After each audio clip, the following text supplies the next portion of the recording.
Hi, welcome to the Teen TV Deep Dive podcast. I'm your host, Alyssa, and on this podcast, I take my knowledge of psychology and my love for teen TV shows and I mesh them together and try and find deeper meaning behind these messages and themes that we see in teen TV. I thought I'd kick it off with a personal favorite of mine with the show Never Have I Ever.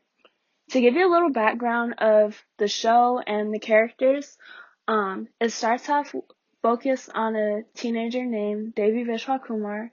She's going into her sophomore year. She's Indian American, and she has two best friends. One is named Fabiola and the other named Eleanor. All three of them are very smart. They're kind of quirky in different ways. Fabiola is into robotics. Eleanor is more of a theater girl and into acting and things like that, and Devi is just an academic weapon. Her dream is to get into Princeton University, so you can see that she works really hard throughout the show for that. But she recently lost her father the following school year, and this year she's really looking to revamp herself and find a boyfriend and get popular and just become the overall it girl that she's been wanting to be. The show starts rolling when Devi proposes to the most popular boy in school, Paxton Hall Yoshida, if he wanted to hook up with her sometime outside of school. And for some crazy reason, he said yes. So now that you know a little bit about the show, we're going to go deeper into the identity, relationships, and all sorts of things like that are in the show. So first, Devi's identity. Devi has a really poor self-concept of herself in the beginning of the season. It's just inaccurate. She thinks that she's supposed to be this party girl and popular, who all the boys want and things like that, but that's just not her. She's very book smart. She has a few but great friends, and she's just overall more low-key and toned down when it comes to being in school. And she's just overall not true to herself. She wants to be something that she's not, and a lot of times she ends up unhappy with that.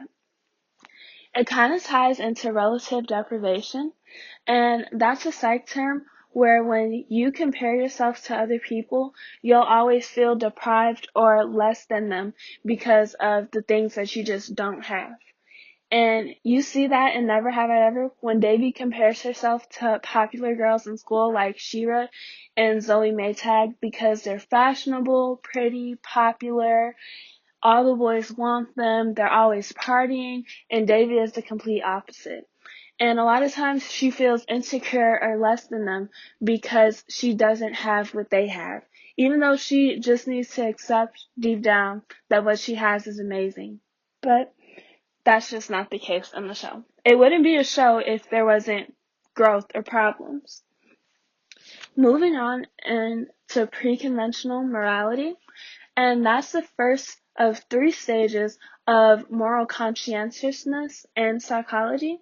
And pre-conventional morality is before society's idea of what's right and wrong has fully set into the person. So we can see that in countless instances in Never Have I Ever, but I'll just share a few. The first one is Devi always prioritizes boys over her friends. And the most specific one is when Eleanor had just went through a bunch of drama with her mom. Her mom had abandoned her again, and she needed her friends to console her. But Devi had got a text from Paxton, and Paxton said it was a quote-unquote emergency, even though the only problem was that his sister needed a model for his fashion school, for her fashion school submissions. And Devi went over there, she tried on all the clothes, she dilly-dallied with Paxton, and she had a grand old time. And she just forgot about her friends. Her friends seemed like an afterthought, and it was time after time where she put that man that wasn't even her man over her friendship. Another time is at the beginning of season 2, where Devi is conflicted between her feelings for Paxton versus Ben, and she just couldn't decide, so she decides to date the both of them. And without neither of them knowing, It wasn't an open relationship or anything like that. She went behind their backs and she lied to them. And that's completely wrong. Most people would agree that that's wrong, but because Devi doesn't have that full moral compass yet, she doesn't care. She doesn't really know that that's wrong. Going deeper into her relationships, I think the social desirability bias is a big one, especially with Devi. When Devi first talks to Paxton, she proposes this casual relationship with him, and she doesn't want that. She wants more of an emotional connection with Paxton, but she just said what she thought he would want to hear. But that's why their relationship didn't work out. She wasn't honest from the get-go, and you can tell that it would further and further deteriorate from that. But Devi just had the hopes of if she told Paxton what he wanted to hear and they would just get his attention, that she could morph it into the relationship that she wanted, which was more romantic and more of an emotional and spiritual connection. Another big theme that we see in her relationships is the self-fulfilling prophecy. And that's where if you think something is going to happen or you think of a certain trait in yourself, it's going to manifest itself into your life. And I think it's best when exemplified when in Devi's relationships, she always gets these boys' attention and they like her and things like that, but she's always like, I wonder why he likes me, why me, I'm so lame, and just all these negative deprecating comments. And you can see that it becomes apparent in her relationships because she grows insecure about it and she starts acting crazy, quote unquote, and it begins to be too much for her partners, and that's why their relationships eventually come to an end. Another important theme in this show is intimacy, and I think intimacy is the biggest reason as to why Endgame is who it was. A lot of people misconceive intimacy as being a physical connection, but that's not necessarily the case. Intimacy is feeling emotionally connected and supported by your partner. And I think that's what Devi and Paxton's relationship was lacking, because it started off on attraction and physical traits and more of a surface level connection, and they didn't really know each other that well. Trying to be in a relationship constantly, it just kept clashing and they kept butting heads with how they both wanted their relationship to go. I think that was where a lot of the problems were in the show. Versus Ben and Devi started off as hating each other. And then after the Model UN weekend, they were able to work together and there was some trust built. And then they kind of developed a friendship. And especially after Devi decided to leave her home and she needed a place to stay, Ben offered to let Devi stay at his house. And that was just more trust and support that kind of just snowballed into a romantic relationship. And that's why they were able to have a more stable relationship together. Now for the next segment, I'm going to keep it pretty brief because I don't have much experience with being from an immigrant family or Indian. So Devi has this bicultural identity. She's both Indian and American, and sometimes that can just be two different worlds at times. Like, you can feel like you're in two different worlds, and you can see that with Devi when she gets around other Indian people and she partakes in cultures and holidays and things like that. She oftentimes doesn't feel like she's Indian enough because she doesn't have as much fun or she doesn't know as much about Indian culture as other people.